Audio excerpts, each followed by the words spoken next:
Hey there, sports history fan. This is Darren Hayes, host of the Pigskin Dispatch and Jersey Dispatch podcast. I hope you've enjoyed another great episode here on Sports History Network. Now, speaking of sports history, this episode was brought to you by Firefly Books, and they have two great ones for you this summer. For basketball fans, they have the NBA 75, the definitive history by author Dave Zarum, who's appeared on our Jersey Dispatch podcast recently. He tells about the experience, the thrilling journey of the NBA, from its humble beginnings to its modern glory. Uncover the untold stories of triumph, controversy, and the greatest stars of the game. This isn't just a book. It's courtside seats to over 75 years of NBA history. And for the golf enthusiasts, swing into The Golf Round I'll Never Forget by Matt Adams. Relive 50 of golf's most memorable moments through the eyes of the legends themselves. From Garcia's triumph at the 2017 Masters to Nicklaus' miraculous 1986 comeback, it's the closest you'll get to walking the fairways with golf's greatest. Get your summer read on. Grab a copy of NBA 75 or The Golf Round I'll Never Forget, available online or at your favorite bookstore.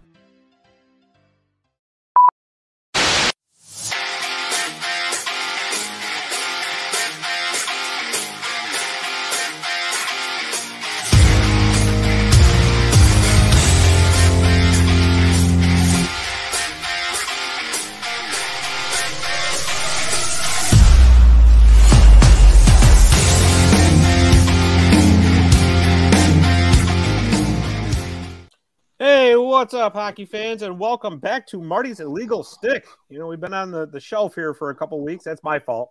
I just kind of been laid up here with a back injury, but you know what?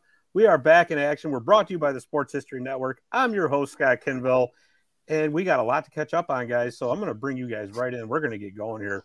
To the bottom of the screen there, he is Ranger fan number one, but it looks like he's repping the Toronto Maple Leafs with his shirt. He is Mr. Chris Pizzotti. What's going on? Hey, Scott. I heard Jamie Benn got suspended for cross-checking you in the back, so that's good. Yes, well, it was residual. Scott's so old. It was Tiger that cross-check was so hard that I felt it, and that's what happened. It was an awkward landing spot, I heard. Yeah. That's what he said. Trust me, at my age, I know all about awkward landing spots. That's why I've been laid up for a couple of weeks. Right? So he had to use Mark Stone's face to help him pick himself back up. You know, I tell you, I have to say I got something in common with Mark Stone now. I know how I felt with all those back injuries and all that. I'm sitting here on a bag of ice doing this show, so this is just great. You know, but above us, right there to the right, we've got the International Bender of Mystery. He is Mr. Ed Stefaniak. Ed, what is going on? Oh, nothing much. Just getting ice time. Working out a lot. Big news as far as people who've listened to this podcast in the past. I play for Team Chile, small international team. We play in the Amerigo LatAm Cup. Really working towards getting some recognition. Puerto Rico has in the past. Other countries that have played in this tournament have. And recently named assistant captain. Awesome. Hard work I've done off the ice, and it was kind of the contributing factor to that. We have other, something I wasn't asked, or something I didn't ask to have. I just was like, I got to do this, got to rally the team. But other than that, we have GoFundMe's currently active. One GoFundMe. Scott, are you going to post a link of it to the This is going to be on our Facebook page and our Twitter page. Okay, so yeah, I sent you everything I need. Yep, and we'll have that right up there because that's awesome. That really is. Yeah, and you know, it just goes to show just the growth of the sport, and anything that that helps us along is well worth it. Absolutely. This GoFundMe, it's advertised as helping us get our jerseys and stuff like that. But we have a lot of children down in Chile who want to learn hockey. There's very limited ice down there, especially in especially in the summer months. They have one arena in Santiago open, and it's about as big as my living room. I know it's tiny. But ice is ice, and we need to get those kids equipment. I'm doing what I can and picking up things and mailing them down, picking up things. I'm going to give them to the lady who puts all this together, and tell her to bring it down with her. I think I've sent down 10 or 11 pairs of gloves, 4 or 5 helmets. None of them are brand new. I'm not buying them brand new stuff, but I'd like them to have the opportunity to get brand new stuff. Our goal is set at 5,000 currently, and if I can blow that one out of the water, that'd be huge. It really is like something I want to do for the citizens of Chile and growing the game. We have Brazil, Argentina, Colombia, Venezuela, all represented in this tournament. And that's just in South America. We have Puerto Rico and Mexico, Armenia now, and also Israel and Egypt, and a bunch of Middle Eastern countries also represented in this tournament. And seeing the game grow to that length is why we all do it. It's we all love the sport and we all want to win. Being able to watch the U16 teams play and the U12 teams play and all that, that's amazing. Being able to meet people of different cultures who don't get the opportunity to play hockey normally, represent their country, and have the opportunity to be in an IAHF qualifier is the world. Being able to see that, and later on in the summer, once it's getting closer, I'll tell everyone how to watch it and support from home. If everyone wants to go out to Miami, though, it's a party. Hey, right? It's a party. Go. And I'm having a hard time picturing you on South Beach, but you know what? That's it might be a huge party. That's right. Hey, I got a personal. I'm doing all the off ice stuff right now. Diet, personal trainer. I'm working really hard right now, and I'm as sore as I've ever been. So I'm ready to go and get this win. Might be partying with the NBA championship team and the Stanley Cup winner down in Miami. So it's a funny story. Last year when Colorado won the Cup, so the 2 years prior when Tampa won the Cup, they brought the Stanley Cup to the tournament. Last year the Cup was in Colorado, so they brought the Norris, the Vezina, the Jack Adams, and all the individual trophies, and we got pictures with all of them. So I got to touch the Norris Trophy, which all my heroes have gotten to touch. So that's cool. But I'm now pulling for the Panthers, so so me and my dad could go touch the cup for once. Yeah, absolutely.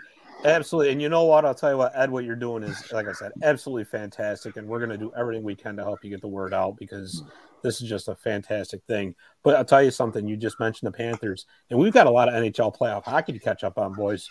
Because again, my fault, been laid up a little bit here, but let's get right into those NHL playoffs. And I'm going to actually flip this over, and I want to start in the Western Conference, because the Western Conference final is actually still going on.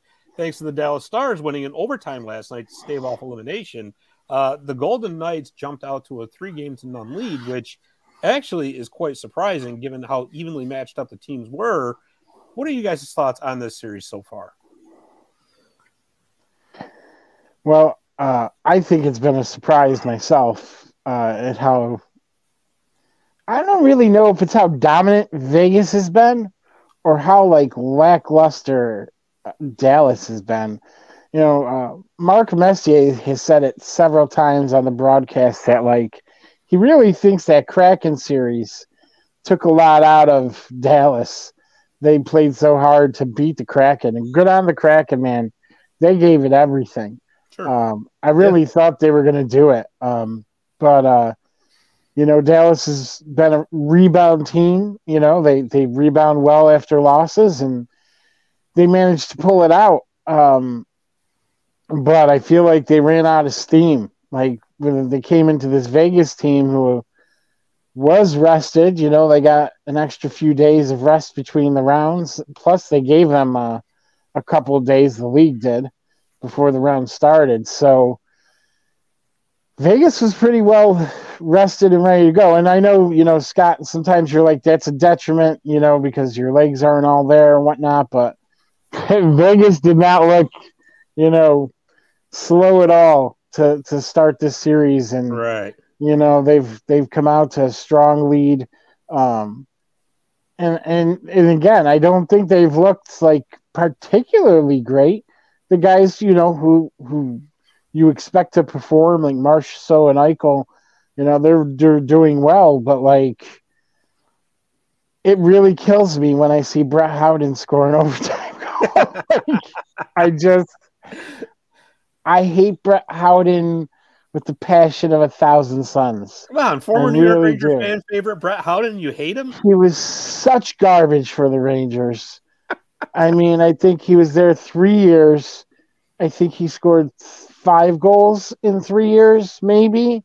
Took bad penalties, could not be relied on. And in the bubble, he was awful.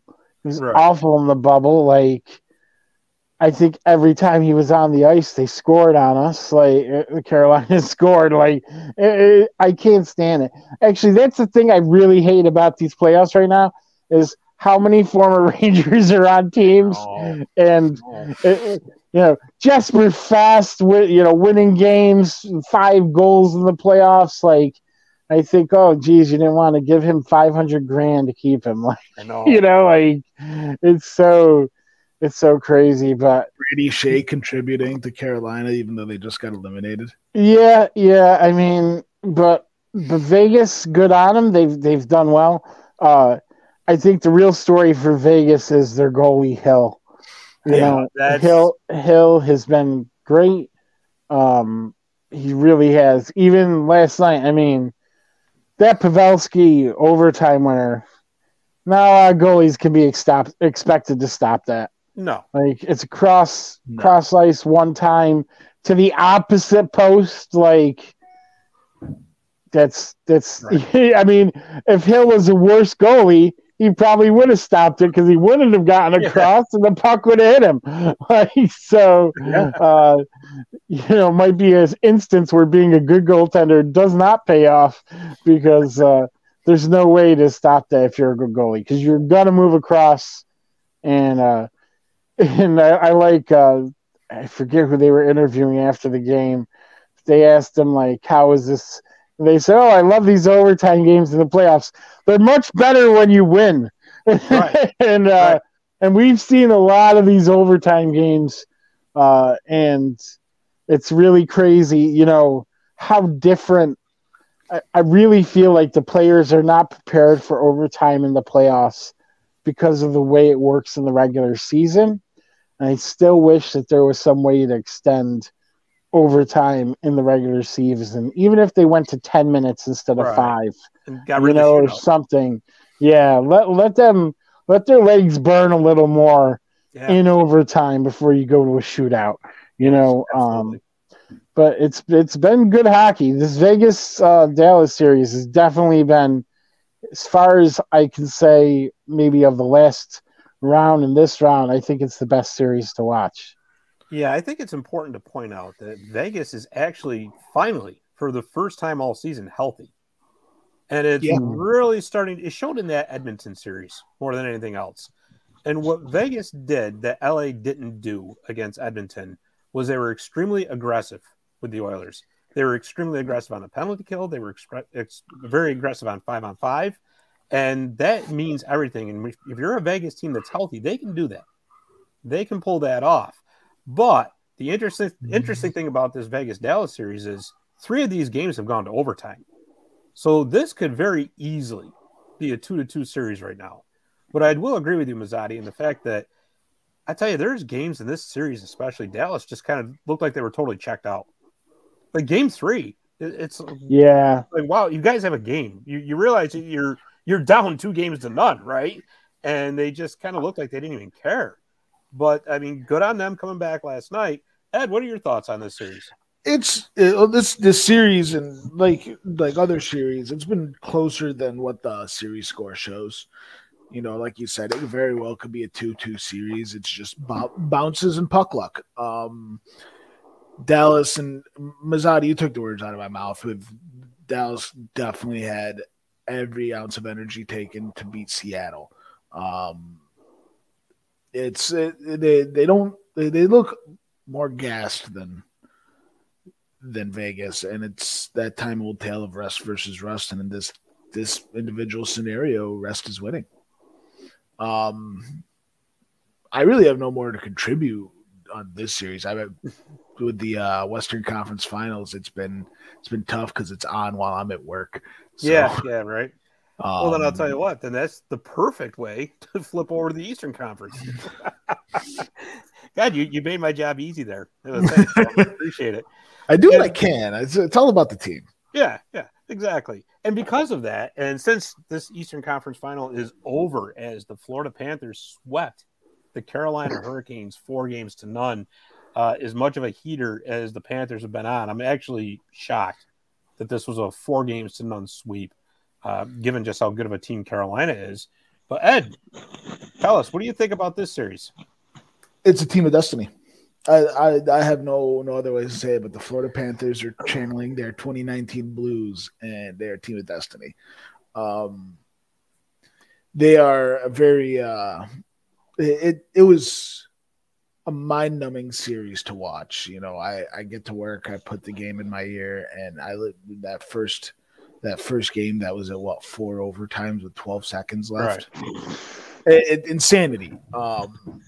What was that? The 5th longest game of all time.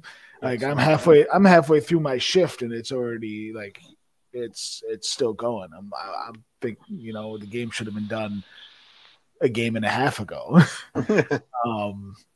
It was Carolina tried. Carolina gave it their all. Florida is just nastier. They're built for the playoffs.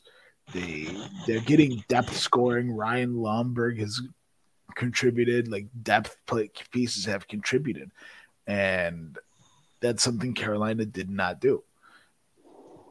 Yeah, absolutely. Florida was firing on all 4 lines. Florida was better in their own end on all 4 lines, and they just were a much better equipped team than their record shows and that Carolina can handle.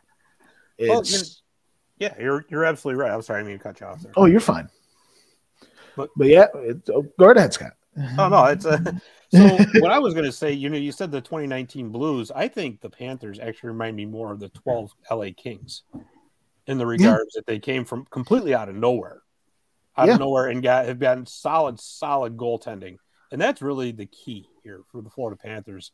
Is that Sergei Bobrovsky is suddenly worth every bit of that contract after everybody dumped on him and the team for 2-3 seasons after he had signed it.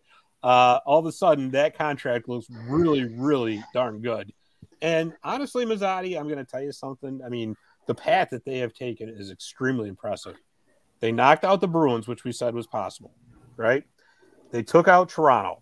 I'm looking at it here. They also, the path has been great, but is this really a surprise because they won the President's Trophy last year? It's not the same team as last year. Okay. And it's also not the 2019 Blues because they weren't in last place January 2nd, which is just still so ridiculous to me that a team that was that bad won the cup. I really don't understand. I'll never wrap my head around that one. Never. I'll never forget it either. Don't worry. It haunts my dreams. Everything haunts my dreams. But I'll say this for you, Ed. You got the winner in the losers bracket of that first round, because I always said, whoever your team loses to, you want them to do well to prove that your team lost to a good team. Boston is getting proven that they lost to a very good team. The Rangers did not. Jersey didn't do good against Carolina at all, and now, the Jersey fans are also being disappointed because Carolina got swept by the next team. So it's like a double down bad, Edmonton for Scott there, they put up a fight against Vegas, but Vegas, the only thing that Vegas had to do to beat Edmonton was stay out of the box. It's Right. all they had to do. Right. When they managed to do that, they won the game. When they didn't, they lost the game. Like, it was that cut and dry. But this Florida team, I've been saying it, like, they got a lot of talent. I hate the Stahl brothers. I really, I wish they could find the end of Jamie Benn's cross-check. I can't stand either of them. What's that? He said, tell us how you really feel. Yeah, I can't stand either of the Stahl brothers. Any of them, really. There was no winner for me in that conference final because I hate Jordan Stahl just as much as I can't stand Eric Stahl. And Mark Stahl's super aggravating to me. I went back to look to his draft class, and I looked at the guys we could have drafted instead of Mark Stahl, and it made me sick to my stomach. Do you know Chris Letang was in that draft and didn't get picked till 60-something? Like, yeah. Would the Rangers rather have Chris Letang or Mark Stahl? Let me think about that one for a minute. And then, and he's playing so much better now. He's still not great. I mean, he's obviously at the end of his shelf life. But he's playing like, I'd say like 4 years younger than when he left the Rangers. So what did he leave the Rangers? 2018, I think it was. Something like that, yeah. If it's 2018 or 2019. I remember I think he was in the bubble maybe. Because I remember like the last goal scored was completely his fault for a guy he wasn't anywhere near, or he was just trying to stick check a guy he should have cross-checked. Like, and you still see some of those mistakes. He's not having a great playoffs, but he's fighting so hard like I haven't seen him fight since 2014. Right. And good on him for doing that, but very aggravating as a Rangers. Montour is really the guy keeping that Florida team together. Whenever I see Florida, between Montour and Tkachuk, they got a solid forward and a solid D-man that are going to give 110% every single shift. Not every game, every shift. Those guys do not quit on a play ever. And it's daunting. You can see it's daunting. And I don't know how good Florida was against Carolina as much as how much we saw how flawed Carolina was without those guys they were counting on. When the guys got hurt in the last game, Slavin with that hit. Yeah. Woo! Yeah. We'll be talking about that hit. They're calling it a Scott Stevens hit, and I'm just like, there were other guys that hit in the NHL other than Scott Stevens. You could easily call it a Cam Neely hit. Right. Why is it Scott Stevens who owns the hit? You can call it Dino Cicerelli hit. You can call it whatever you want. That was a legal hit that Slavin took. Completely legal hit. Completely legal hit. The reason I say that is I saw there was some, on Twitter, right? Oh my God, what a filthy hit. It's like, well, okay, pick your head up, idiot. It was completely legal. Yeah. And he picks his head up late. He tries to move. He can't. Yeah. By the time he picked his head up, and I'm sorry, like, this is NHL, and you're not a rookie, and you're coming out from behind the net. You should know you got to have your head up. Yep. Like, you shouldn't even be trying to skate that puck out of there. You should be sending that around the wall. Right. Like, I mean, it's crazy he thought he could just skate out of there, So sorry if you got concussed. Bad on Freddie Anderson for not keeping him on the ice and letting him get up. Yeah. Like, goalie's got to be out there and be like, stay down. Like, you know what I mean? Like, you're helping him get up. What are you doing? The guy's going to get hurt worse than he already is. Like, and, it was no surprise to me when they're like, Jacob Slavin will not return. No doubt. Kidding. Like, really? Like, how are you going to give me a Department of Player Safety if that guy's allowed back on the ice? You saw him fall down 3 times off the ice. Like, what are you talking about? Like, he's not going to return. So that is pretty ridiculous. But, when Carolina's counting on those guys that aren't there to score goals, right, and basically that's what makes up for their flawed goaltending. When you don't have those guys, the flawed goaltending stands out and you lose the game. And granted, Freddie Anderson probably played the best he's ever played, at least in like 4 years. And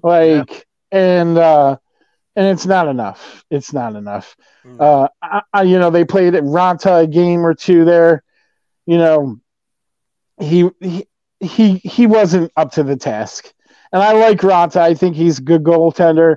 I think if he was starting goaltender for the Edmonton Oilers, they might be past Vegas. But, it's a daunting task when you don't got guys to score. When Jesper Fast is your leading scorer in the playoffs, no matter how good he did, you got a problem on your team. Like, you can't have him be the leading scorer for a series and think things are going well. Our third line winger is the best guy on the team right now. It's not great. Guys, I think this was the series where Carolina finally really truly missed Andrei Svechnikov. Oh, yeah. This was the series right here. Oh, yeah. Absolutely. There is no doubt about it because Florida has that X factor. I mean, he's not even an X factor, he's a superstar. And Matt Tkachuk, who has just basically owned these playoffs, really. Between him and Bobrovsky, they're the two that have carried Florida to this point.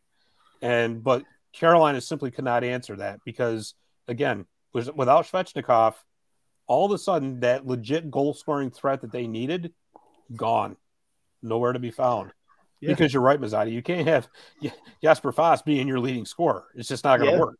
The other thing, too, is Bobrovsky's been good. He hasn't been that great.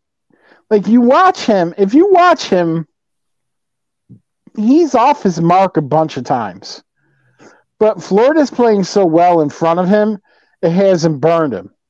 Like, there's been several times where he's sliding out of that crease like we know he's prone to do because he's good at getting east-west, but he's not good at stopping so much. And sometimes he's, like, moving one way and the puck's going the other. But the Florida, forecheck has been so well that it hasn't really burned him much.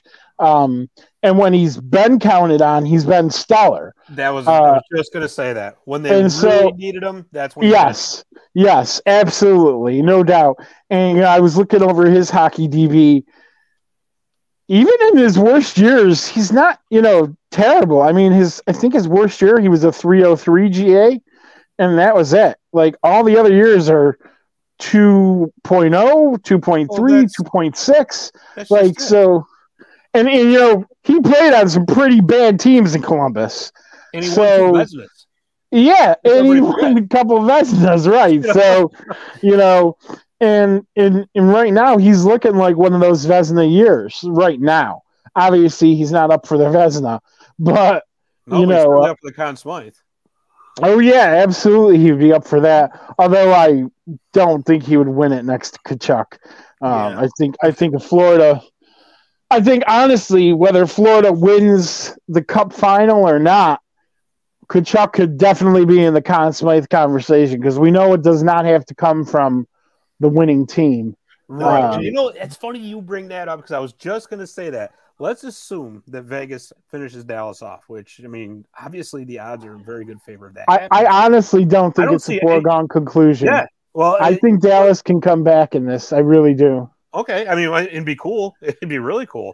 Yeah. But I'm just saying that, say it does happen, because I don't really see anybody on the Vegas team, maybe outside of Aiden Hill, that can be really considered a slam dunk candidate for the Conn Smythe, because Vegas has done it in a very much so team-like approach, which is great. Look at where it's getting. I'll tell you, if it's Brett Howland, I'll kill myself. I'll tell you that much.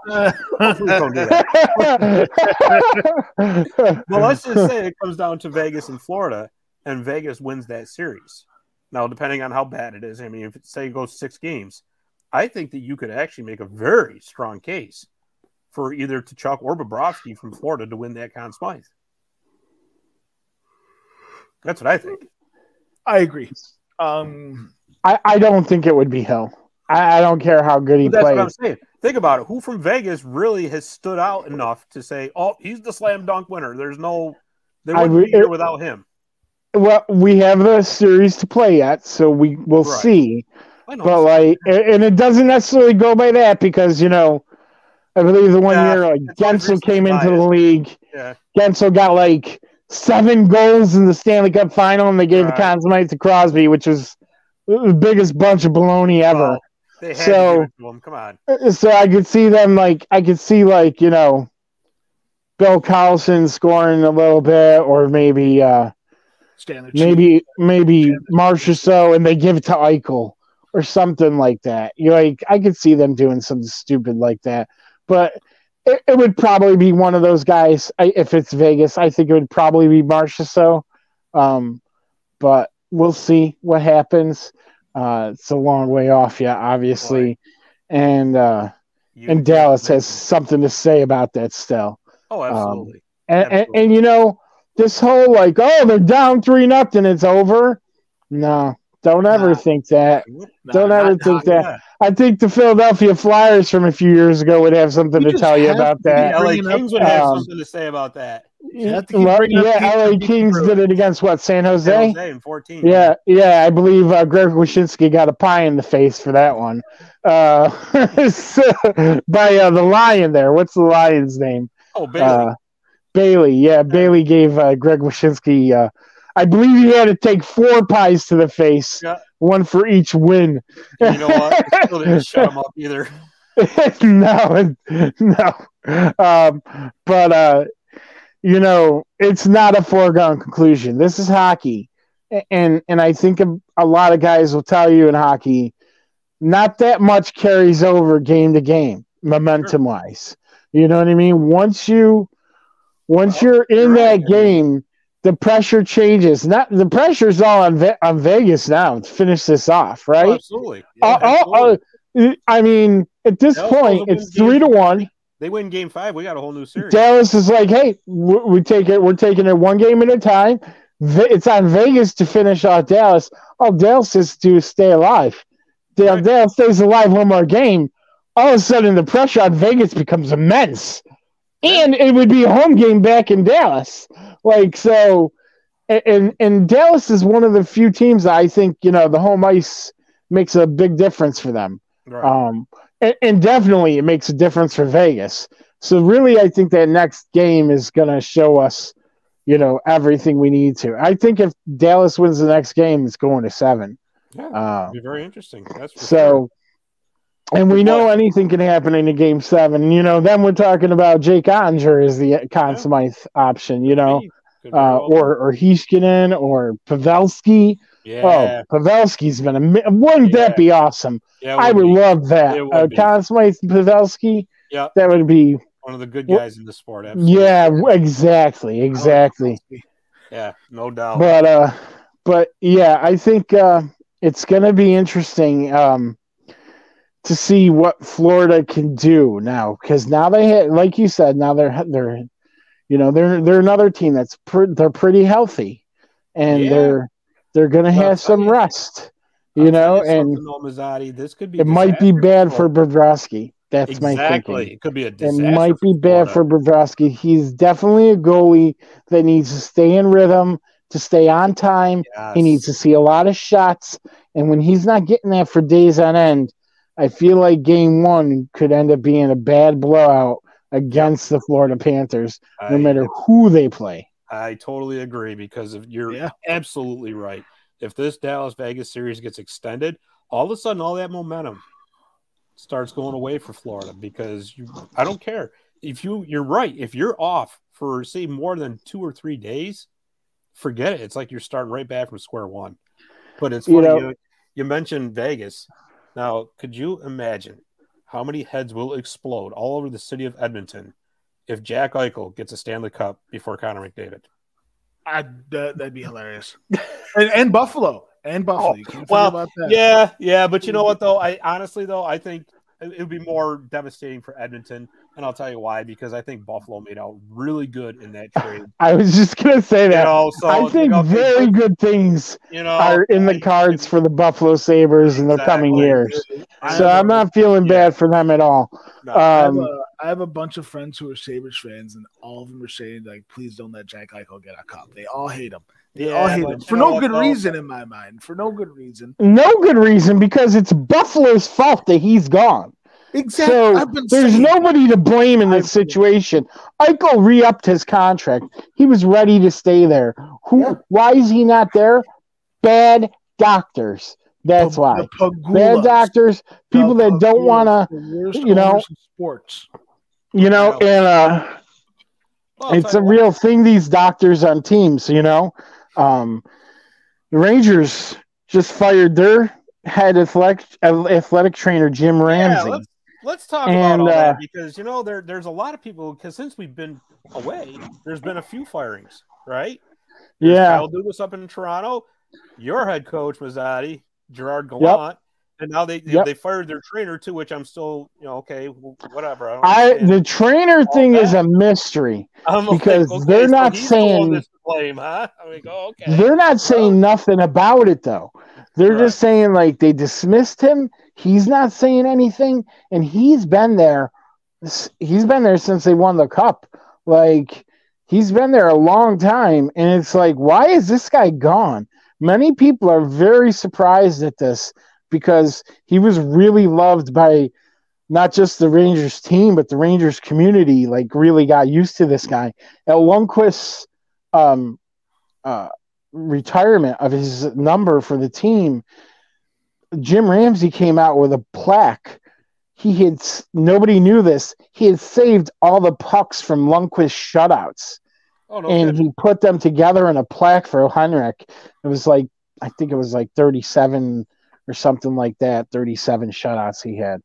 Before you go, I just want to sidebar real quick, and then we'll get right back to this. Yeah. As you mentioned this, I got to tell you something. That TNT broadcast is a million times superior to ESPN's. And I'll tell you, the big part of it is in the intermission shows. I'll tell you, between Lundqvist, Gretzky's even got his game going on now, because when Wayne first started off on that panel, it was kind of, But he had to warm up to it. That entire panel is awesome in between periods. And when Biz isn't there. Yeah, well, but or Subban. I don't really care for Subban that much. But that's okay. I'm sorry. Yeah. But I'll tell you, listening to Lundqvist's analysis on the intermissions are spot on. Oh, he's awesome, isn't he? He's been great on MSG this year. Yeah. That's why I'm so mad when he's on MSG and they black it out for the Sabres or something else. And I'm like, come on, man, it's a Hank night, because he's not always there. Right. But he's great, isn't he? Him and Steve Valiquette, they almost get into fights because Steve gets mad about the good points Henrik makes ahead of him. And it'll be just like Henrik said, nobody wants to hear from you, backup. Let's have the retired guy. Talk. The guy who's going to be in the Hall of Fame, not Steve Valiquette, whose career highlight is 3 shutouts against Philadelphia.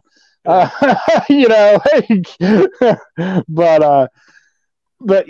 it's a good broadcast. It's a good, they've gotten it better. I should say that much, and they keep Biz under control because he's a lunatic. He's a wild card. Yeah, I hate him. I just got to be upfront about it. I hate him. He killed our Comets' chance of getting a Calder Cup, and I will never forgive him for that. I like that. I think he's a great personality and great for the game. He was so dirty, that Calder Cup final. He got away with so much. It was ridiculous. If you're not cheating, you're not trying. That's definitely his motto. Definitely his motto.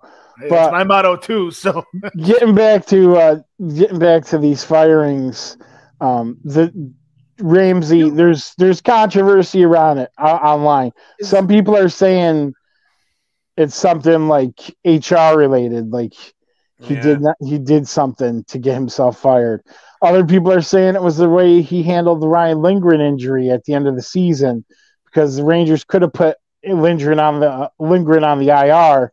They wouldn't have had to do all that monkeying around, getting Kane onto the team. But he kept saying he's just day to day. Oh, he'll be back, and it turned out to be a 3-week injury. Some people are saying it's about the development of these kids, that that Lafreniere should be bigger and stronger by now, and that's on the athletic trainer. So There's a lot of different thoughts about it. As far as Gallant goes, I'm sorry, he deserved to go. All these Ranger fans are like, "Oh, I'm sorry. Oh, what a terrible call. Look at his record. He had 100 points in the 2 seasons he was there." It's like, yeah, and he made 0 adjustments in the playoffs. Nothing. You're losing games to your rival. You got to do something to shake the team up, and he did nothing. I'll put this guy in this line. That's it. Like, you got to do a little more, coach. I'm sorry.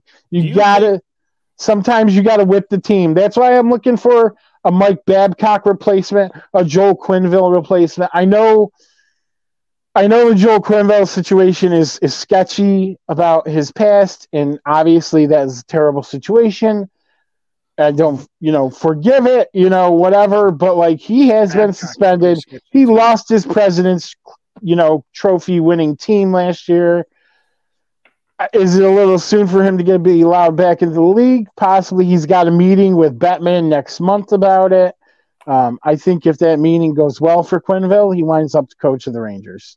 That's probably what's going to happen. If not, it'll probably be Mike Babcock or Peter Laviolette. Yeah, I'm not actually surprised by Gallant getting fired, just because, to me, I mean, and this is as a casual observer, it almost kind of seemed like he lost that team a little bit too. But the thing for me is with this. Well, he definitely did, because some of them said it in their exit interview that they didn't. Right. They kiboshed him. Yeah. Yeah. But the thing with me is, and I understand that he's going to get a little leeway because it was his first year as GM.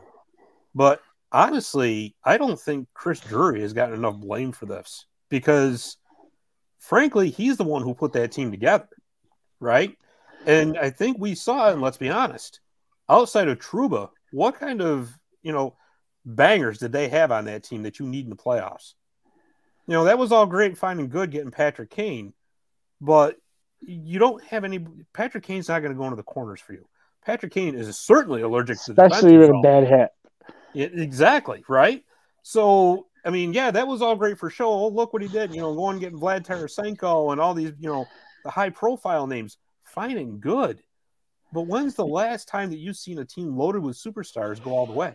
I read a good article about this, Scott, and it was like talking about the Kane trade and how that really was the downfall for Drury this season, because they're like, here's the thing.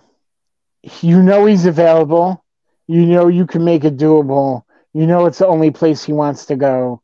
Like, if you're a GM who doesn't pull the trigger, you're a moron, right? It's Patrick Kane. But it was the cost at what that did to change the team from a team that's going to be your structure team with good lines and checking lines, and it took it to be like, we're going to push this skill down your throat, but that's not the team we've been all year, and now we have to learn to play a different way. And sometimes it works when we're playing the AHL Nashville Predators. It looks beautiful. But when you have to play an NHL team, it can really go down fast. And Jesper Bratt took a nice shot at the range. I think it was Bratt or Bastian, one of them, said when they were losing to Carolina, they're like, well, the Rangers like to cheat, he said. The Rangers like to cheat, so it's a little easier to defend. And if you look at those top lines, those guys, they do cheat. Like Zibanejad cheats, Kreider cheats, Panarin cheats. Excuse me. When I say cheat is they all like to try to cheat behind the defense of the other team. They like to cherry pick a little bit, which means they're not playing defense. That means. But you know whose fault that is? It's not Panarin. It's not Kreider. It's not Zibanejad. It's not Kane. It's Gallant's. It's Gallant's not stopping it and saying, we got to do this now. But Gallant's system encourages cheating. That's why Marchessault was so good at it. Right. Because he's the biggest cheater in the league. So, and granted, he's got the speed to cheat. So does Kreider, usually. You know what I mean? Even so does Kane. Even so does Panarin. But what was the problem? Those guys all had breakaways and not one of them scored. Right. Not one of them scored on a breakaway in the playoffs. They all had them. Panarin had multiple breakaways, didn't score on any of them. Kreider had a breakaway, didn't score. Kane had 2 breakaways, didn't score. So it's like, and you're getting beat by rookie goaltender. So, yeah, if it's not working, the coach has to make the adjustments. And the same goes for any other team that lost in the playoffs. Like, I guess the Leafs haven't fired their coach yet, but I guess he's on the hot seat. But, like, what adjustments are you making, guy? Like, and I'm watching these games, and they're like, oh, well, there's going to be TV timeout, so they might be able to keep, like, the top line out there a little longer. And then they don't. And it's like, why didn't he keep Matthews on the ice? You only need to keep him on the ice another 40 seconds, and it was going to be a whistle and a TV timeout. You can put him back out there. Right. You know what I mean? Like, and they don't always make the right calls, and unfortunately coaches get the blame, whether you think they deserve it or not. It's going to come down to the coach. As far as the team being Drury's team, I don't agree with that statement because this is definitely still Gorton's team. Drury's had very little hand. He obviously makes those decisions at the trade deadline. I think they're alluding to. But really, the only mistake he made was Kane. And this is who they should have gotten, Barbashev. They should have gotten Barbashev from St. Louis with Tarasenko. That would have made a difference because let me tell you, that's the guy that's been probably the most influential trade decision at the deadline has been Ivan Barbashev. He has been outstanding for Vegas leading into the playoffs and in the playoffs. That guy's a wrecking ball. He scores. He's got good hands. Like, I can't say enough good things about him. I notice him every time he's on a shift. Like, he makes an impact every time he's out there. And that's what you need to do in the playoffs. Whether you're going to score a goal, land a hit, make a good pass, whatever you're going to do, you got to do it every shift in the playoffs. And Ivan Barbashev, I would say, almost, 100% perfection on that. He's unnoticeable every time he's out there. Well, I agree. Ed, the other big firing that we've had is Kyle Dubas is gone in Toronto. And, I'm sure as a Bruins fan, that just kind of warms your heart to see this mess that's in Toronto. Just seeing Toronto get dismantled. Because of everything that's gone on with that. I mean, apparently the micromanaging that's gone on and that Shanahan blocked some of his trade ideas and wanted to sign certain guys and just an absolute mess up there. What's your take on this whole situation? Is Sheldon Keefe, their coach, in trouble? Yes, Sheldon Keefe is absolutely in trouble. He was Dubas's guy. That next GM that comes in is going to want to bring in his guy. That's a tale as old as time with hockey, at least. My thought is currently is Shanahan the issue too? Yeah. That's you hear Dubas just lost a gut-wrenching series. Dubas, has an interview with the press. He says whatever he said. I don't remember exactly what he said. And, he's disheartened, as one would be. And Shanahan's like, well, I don't think he wants to be here. I just don't think he wants to. And I'm just like, that's not the feeling I got from it. I mean, granted, I'm not in that room. I'm not hearing the meetings. I'm not, and I'm not even. I hate the Maple Leafs.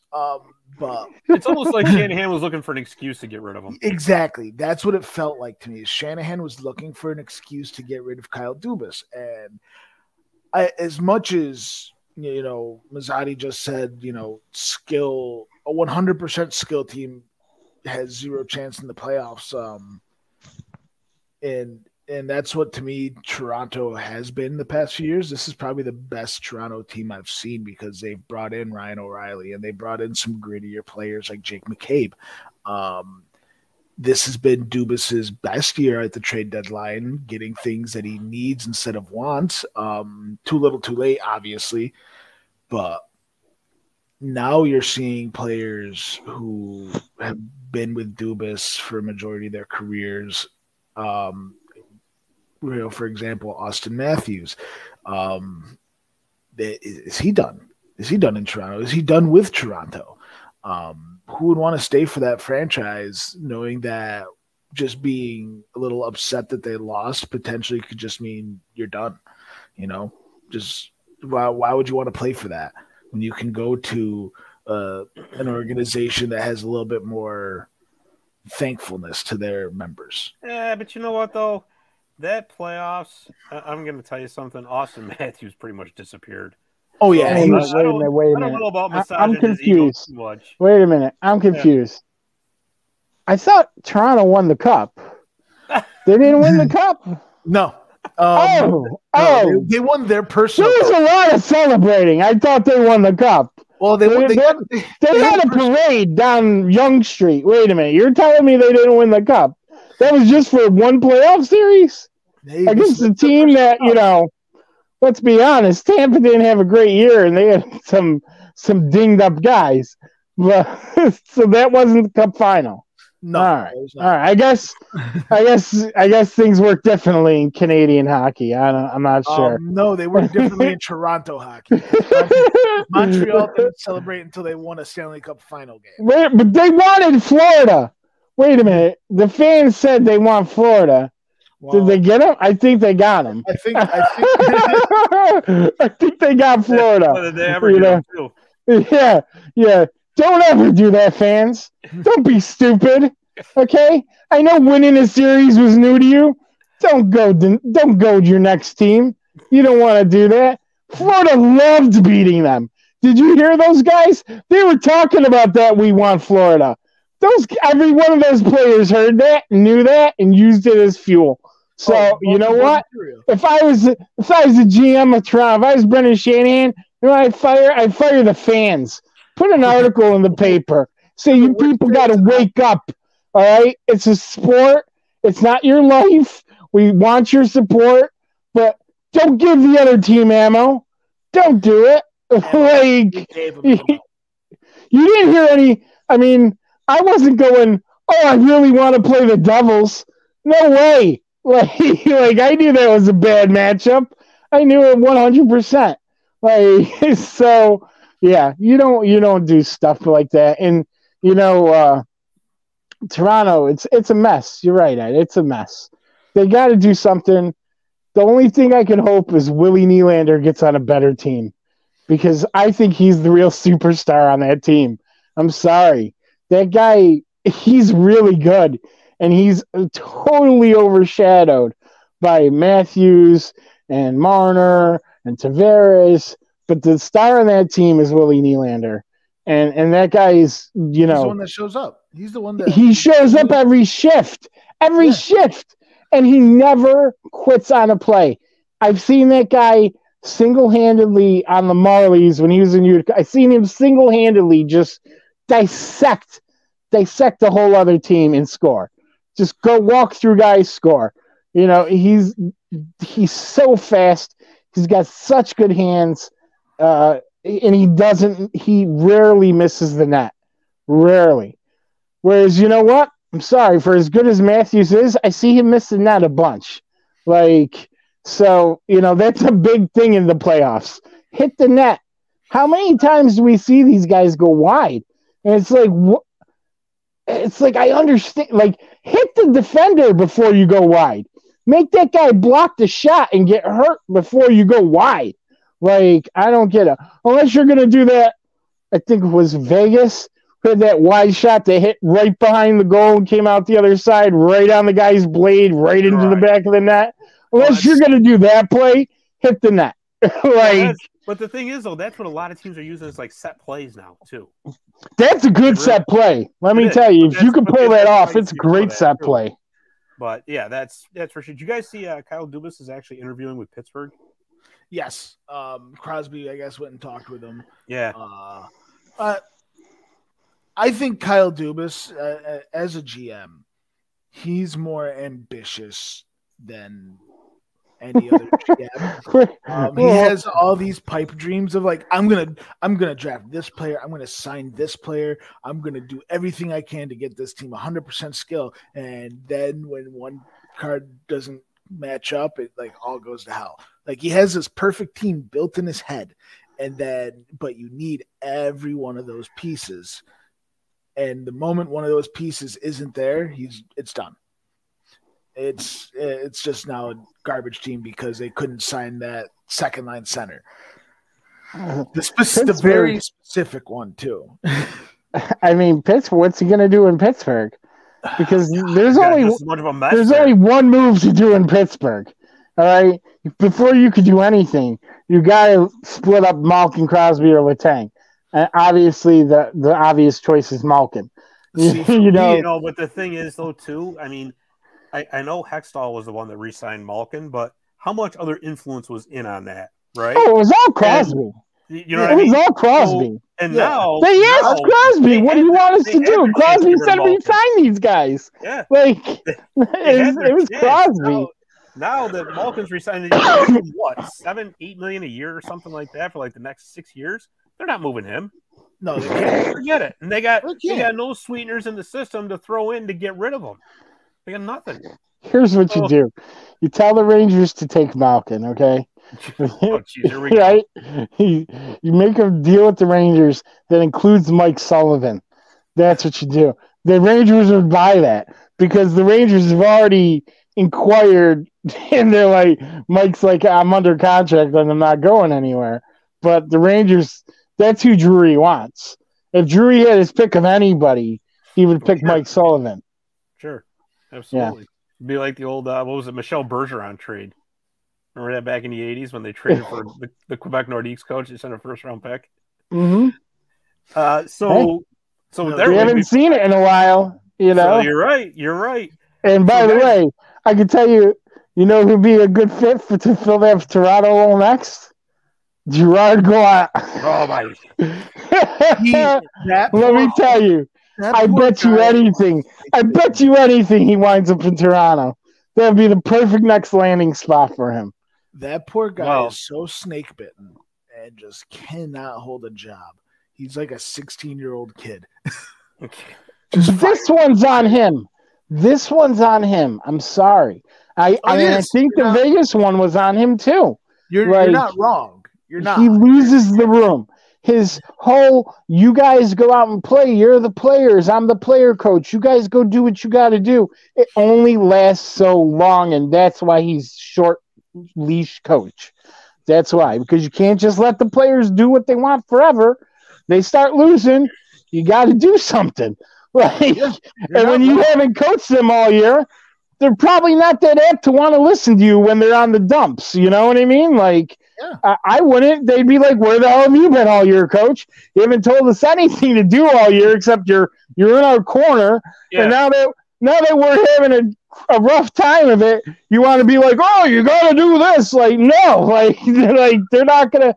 There's going to be guys that don't want to stand for it. And we've seen it on his teams over and over and over. Who gets rid of him? The players do. The players do. And no GM wants to hear his players that he can't move, that he picked to be there, going like, you need to get a new coach. A GM's going to go get a new coach because it's easier for him to replace one guy than replace the 5 that he brought onto the team.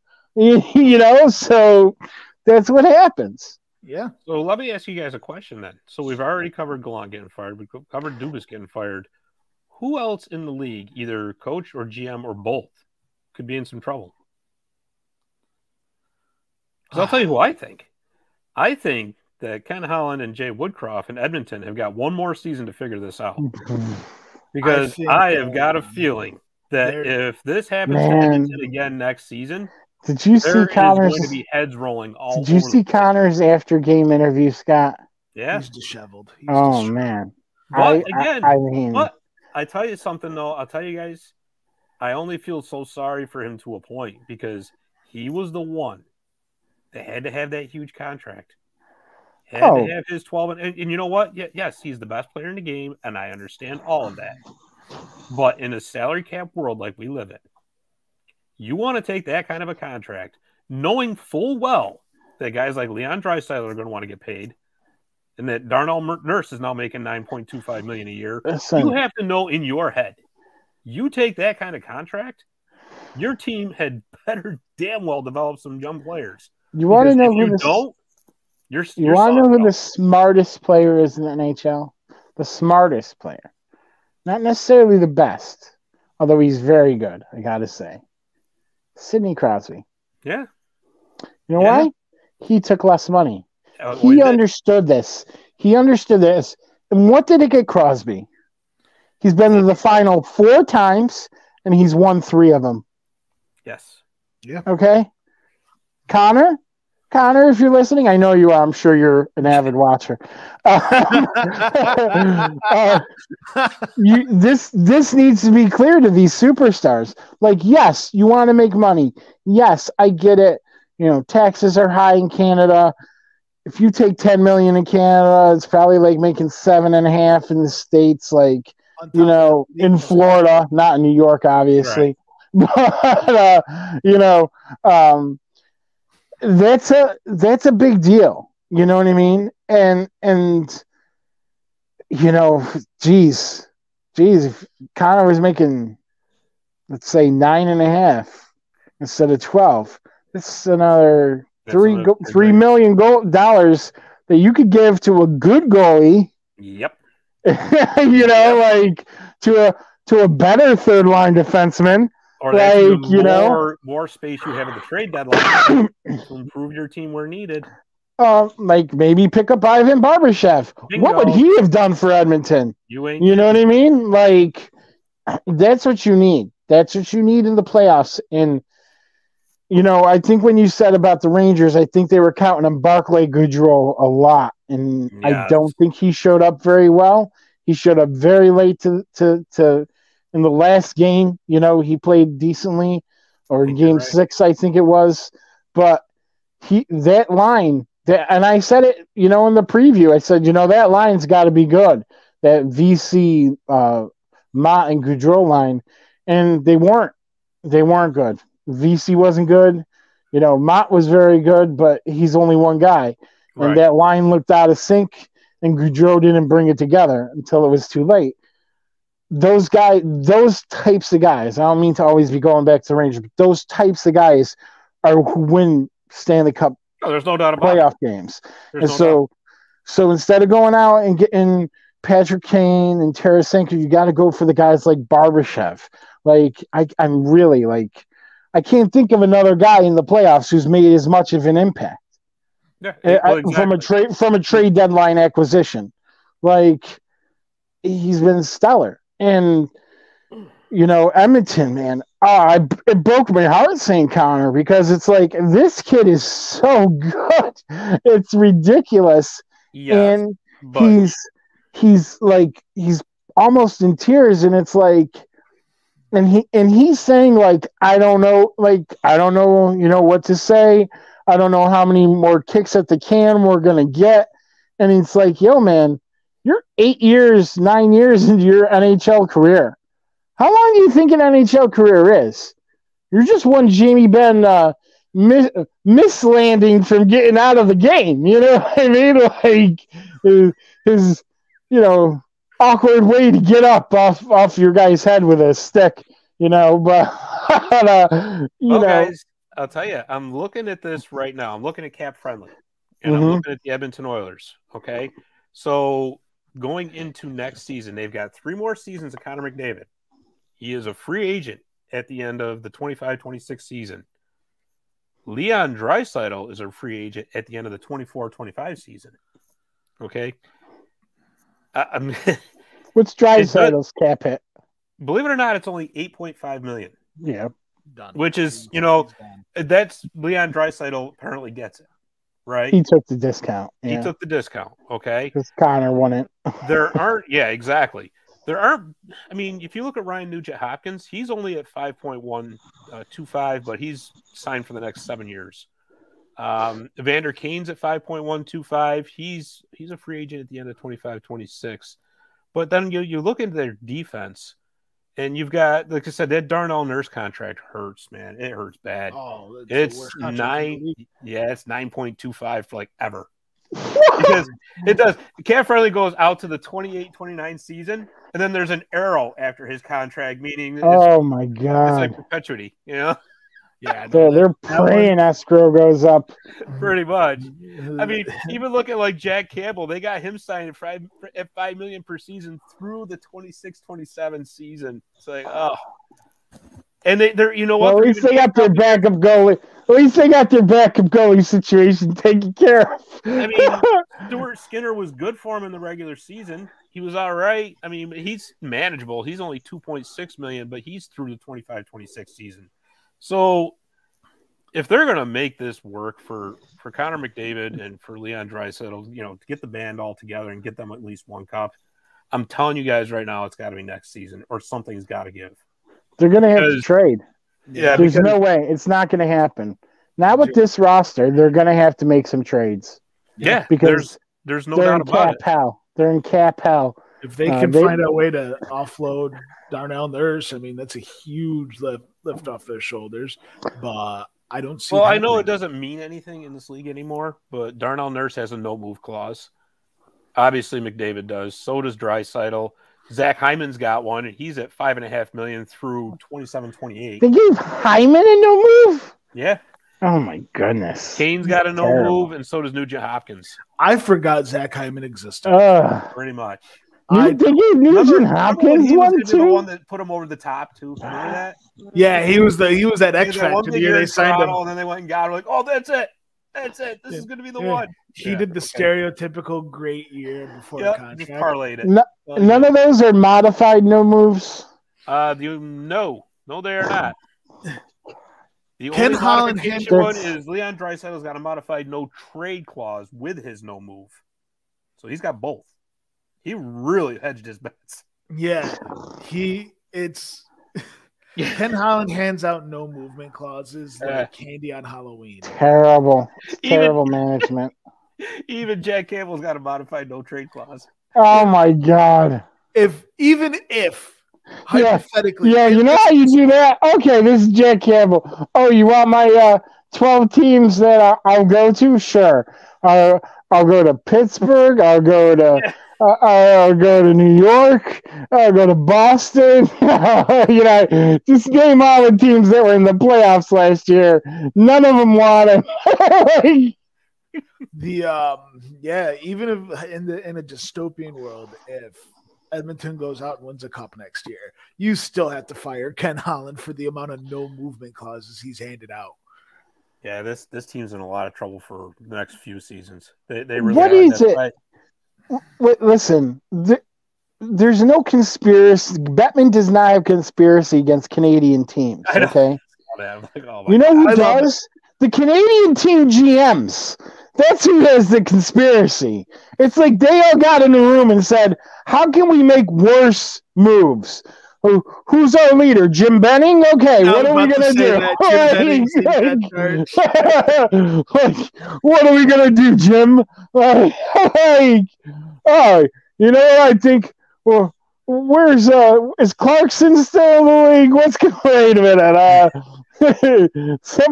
Does somebody still own the Chris Pronger contract? Maybe we can get that on our books. Louis was kicking around the league somewhere. Let's go sign him as a player. Let me tell you something. That would be the best move any of them could do. Have you seen him as coach for Montreal? That guy can still play, man. Same with Rod Brind'Amour. I was just going to say, if Rod Brind'Amour suited up for Carolina instead of sat behind the bench, Carolina would. Let me tell you, if I had a choice of who could replace Gallant, I think Brind'Amour would be at the top of my list because there's nothing more terrifying as a coach to me. That guy is a brick house, for sure. And he's not even a professional athlete anymore, and he's stronger than his own professional athletes. He's better than his kid who just won the college tournament, man. I'm telling you, that guy was built to last. What's that? I think Skylar Brind'Amour signed with Edmonton. Did he? I believe he did. Well, let me tell you, if Rod was the coach of the Rangers and he starts yelling at you to get your butt in gear, I would move it. Hold up, my dad's here. It's really something else to me that, and I felt bad for him. I mean, did you see his after the series presser, Scott? With the yes, I did. Well, it was very, and I felt bad because, and Messier, man, Messier is ruthless. Because Messier is like, they said, Brindamore said, like, these games came all down to, a bounce here or there, and all the games went to overtime, and all this stuff, and we just didn't get a win. Like, and it's a lot closer than people think, even though it was a sweep, They mentioned that on ESPN, and you know what Messier says? Yeah, but you still lost the games.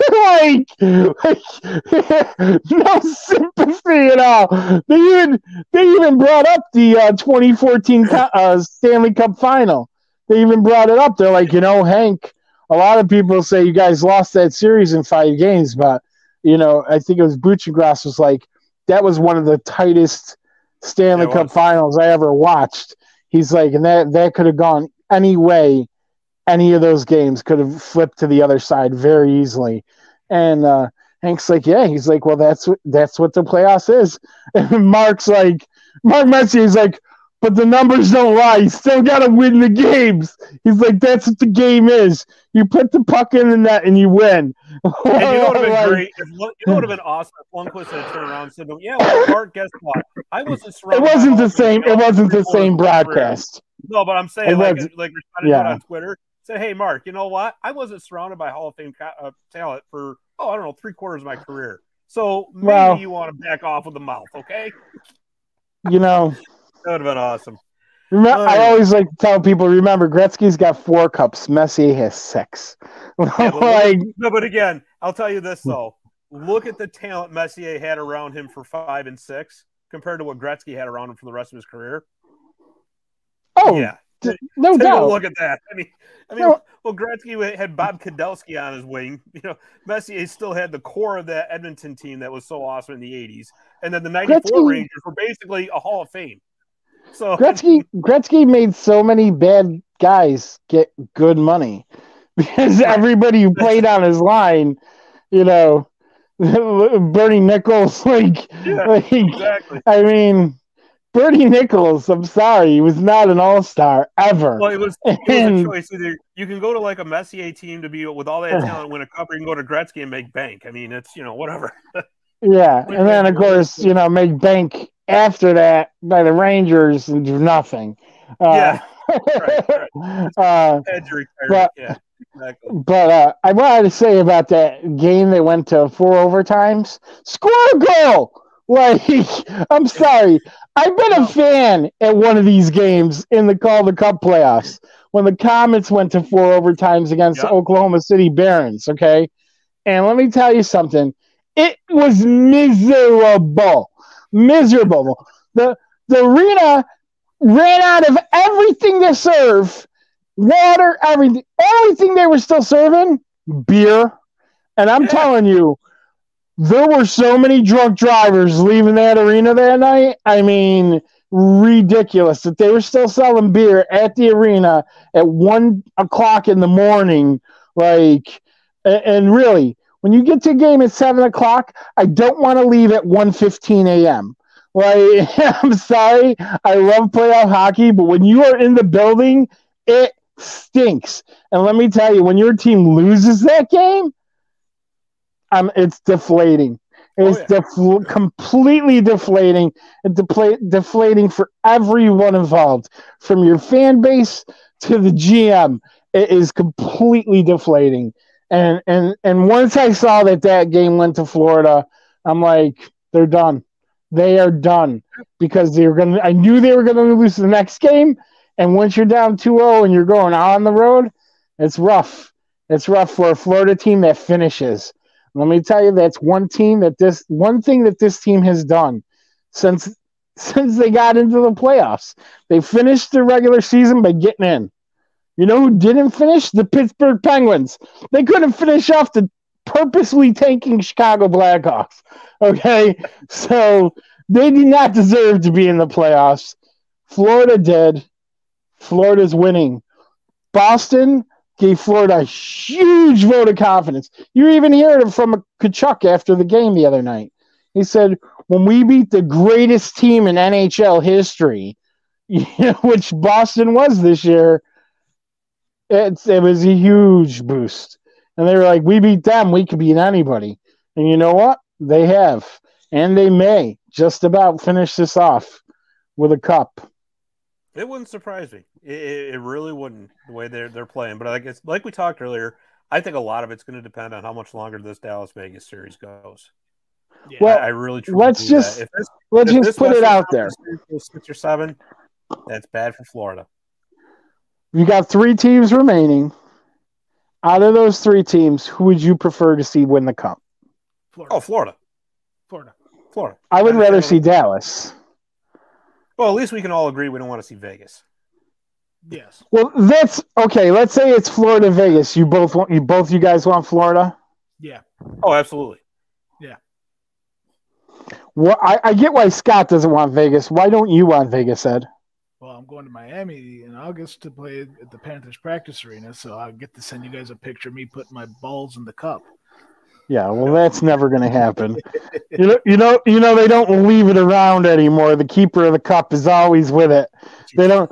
Ever since the Rangers, took it to the strip bar, they don't just let anybody do it. Of course, nobody's letting Albay Kubel near the cup ever again for what he did last year to it. It was Albay Kubel, right? Crushed it right before the picture. Like, dude. Had the cup 5 minutes. Like, you crushed the top of it. What are you doing? Like, that was brutal. That's got to be one of the most brutal gaffes in sports history. Like, hey, we're about to take the team picture. Oh, well, we got to turn it around because Moron just crushed it on the ice. Like, it's only silver. Silver's malleable. We get engraved into this like it's just a hammer and a stamp. Like, right. That was so bad. But yeah, I don't know who I want because I do not want Eric Stahl to win another cup. More than Mark, I really don't want Eric to win another cup. He was so bad when the Rangers picked him up at that trade deadline a few years ago. He should have been out of the league after that.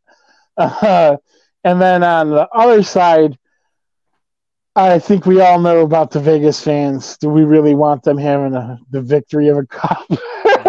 Exactly. I think that's where you stand, right, Scott? Exactly where I stand. Exactly. But one thing's for sure, that this warm weather climate teams and these tax haven teams definitely seem to have an advantage. I think there's definitely I don't know when the league's gonna finally break down and be like, we gotta factor in the tax structure into these salary caps, but they need to do that. They really need to do that for the whole league. You want parity, then give us parity and make it fair. Okay, you want to go to Florida? No problem. You're going to take more escrow out of them because the taxes are higher in New York. Something. Or just give New York a higher cap based on the tax structure. Whatever way you're going to do it, I don't care. But they have to do something about that. It's an obvious flaw in the league. That's why we're seeing Tampa win every year. Now Florida and Vegas, Dallas. Why these teams all have no taxes? Yeah, sure. All the talent's going to want to go there. And I don't blame the guys for wanting to keep their money, but the league has to compensate on the cap end. Things popped out there. I totally agree. I completely agree with that, and that's definitely a big-time discussion for another show because I think we could fill about a half an hour with that, to be honest with you. Oh, yeah. We could put down a list of guys that would have gone other places. That's what we call a postseason review. Yeah, exactly. But I am going to wrap this up as we always do with our Zamboni Time Machine because I just love this part. It's so much fun. I think you guys are going to like this one this week because it's really interesting. Anyways, the Zamboni Time Machine is brought to you by Zamboni.com, and the Zamboni name is used with permission. This week, the Zamboni Time Machine takes us back to February 2nd, 1954, the day the Detroit Red Wings went to prison. Well, more accurately, that's the day the Red Wings played in a prison. In 1953, Red Wings general manager Jack Adams and team captain terrible Ted Lindsay were on a promotional tour of Michigan's Upper Peninsula for Stroh's Brewery when, for whatever reason, they stopped by the state penitentiary, which was located in Marquette, Michigan. Go figure. Incarcerated in this particular prison were Ray Bernstein and Harry Kaywell, who were leaders of Detroit's infamous Purple Gang and also happened to be huge Red Wings fans. During the visit, the gangsters asked Adams about having the Wings play a game in the jail, an idea the warden liked as well. Adams jokingly agreed, thinking there was no way a rink could be built in the prison. The GM was in for a surprise, though, as somehow, some way, they managed to build a regulation-sized outdoor hockey rink, complete with wooden boards inside the prison yard. Adams kept his word, and on the aforementioned date, the Detroit Red Wings, including Hall of Famers Ted Lindsay, Gordie Howe, and Terry Sawchuk, showed up at the Marquette State Prison with a team to play the team of prisoners.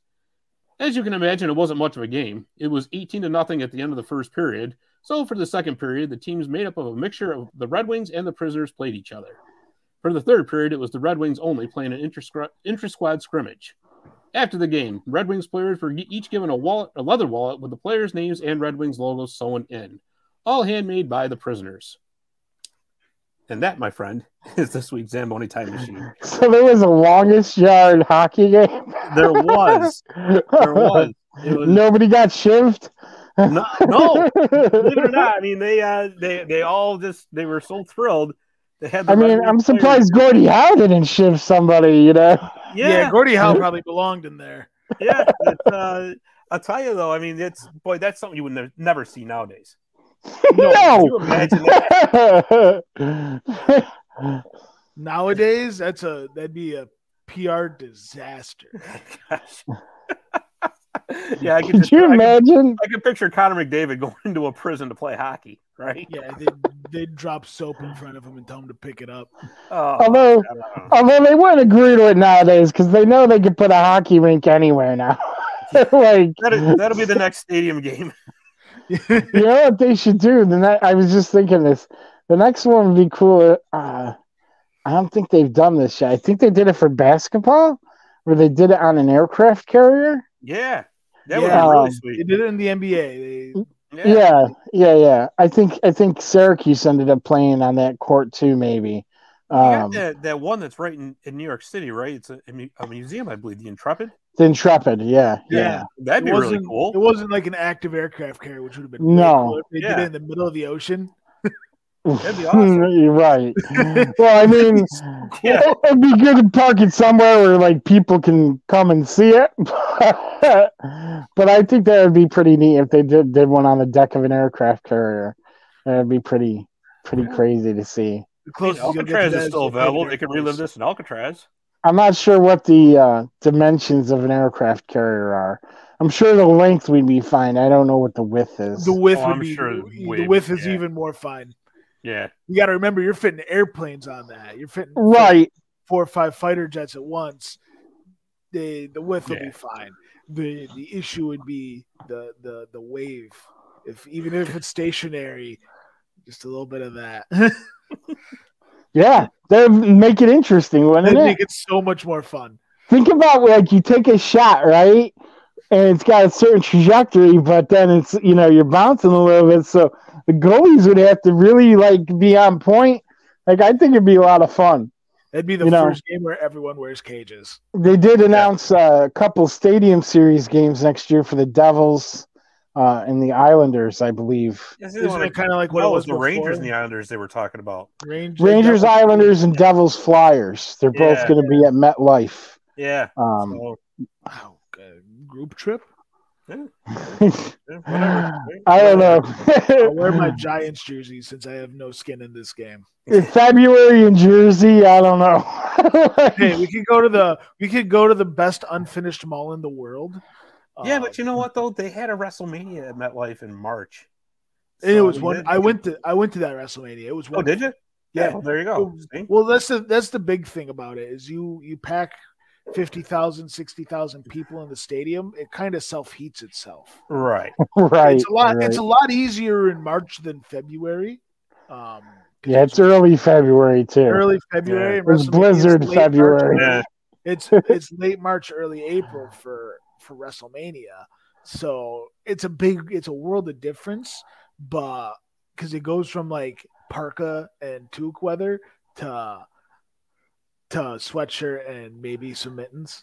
Yeah. Well, they had that one Super Bowl in MetLife, and it was like, 52 degrees outside. Right? It wasn't that bad. That was a gift from God. That was, and I think, too, guys, that we forget up here in upstate New York that it's a bit colder up here than it is down in the tri-state area anyway. Yeah. So you cut that. Yeah.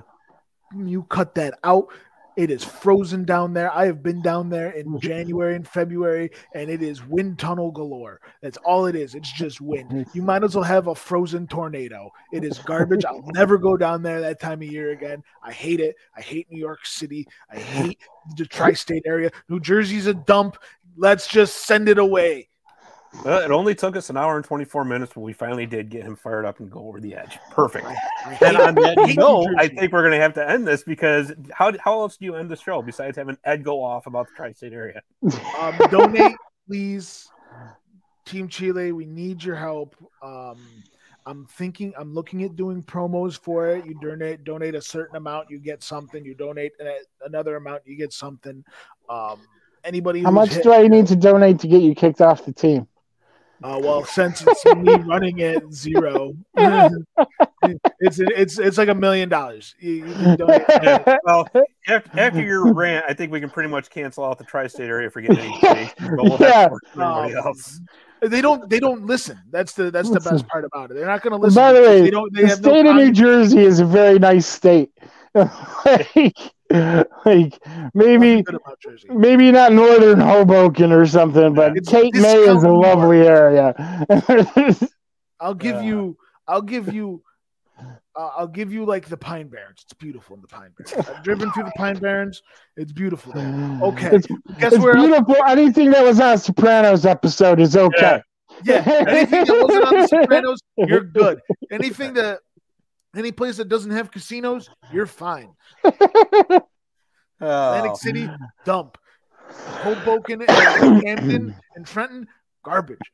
See, there you go. And there is your geography lesson of the New Jersey, New York, Connecticut tri-state area. Connecticut's glorious. I will not take any Connecticut slander. It's the most beautiful state out there. All right. Well, you've saved yourself for the state of Connecticut anyways. All right. That's all we've got for this week. I want to thank everybody for listening and watching and supporting the show. We really do support Ed's cause for Team Chile because it's a really great cause. And always check out the sportshistorynetwork.com for all your sports history needs because it's a really cool website. All right. Fred Stefaniak, I'm Chris Mazzotti. I'm Scott Kimball. Boy, I hammered that one, didn't I? We will see you next week on Marty's Illegal Stick. Hey there, sports history fan. This is Darren Hayes, host of the Pigskin Dispatch and Jersey Dispatch podcast. I hope you've enjoyed another great episode here on Sports History Network. Now, speaking of sports history, this episode was brought to you by Firefly Books, and they have two great ones for you this summer. For basketball fans, they have the NBA 75, The Definitive History by author Dave Zarum, who's appeared on our Jersey Dispatch podcast recently. He tells about the experience, the thrilling journey of the NBA, from its humble beginnings to its modern glory. Uncover the untold stories of triumph, controversy, and the greatest stars of the game. This isn't just a book. It's courtside seats to over 75 years of NBA history. And for the golf enthusiasts, swing into The Golf Round I'll Never Forget by Matt Adams. Relive 50 of golf's most memorable moments through the eyes of the legends themselves. From Garcia's triumph at the 2017 Masters to Nicklaus' miraculous 1986 comeback, it's the closest you'll get to walking the fairways with golf's greatest. Get your summer read on. Grab a copy of NBA 75 or The Golf Round I'll Never Forget, available online or at your favorite bookstore.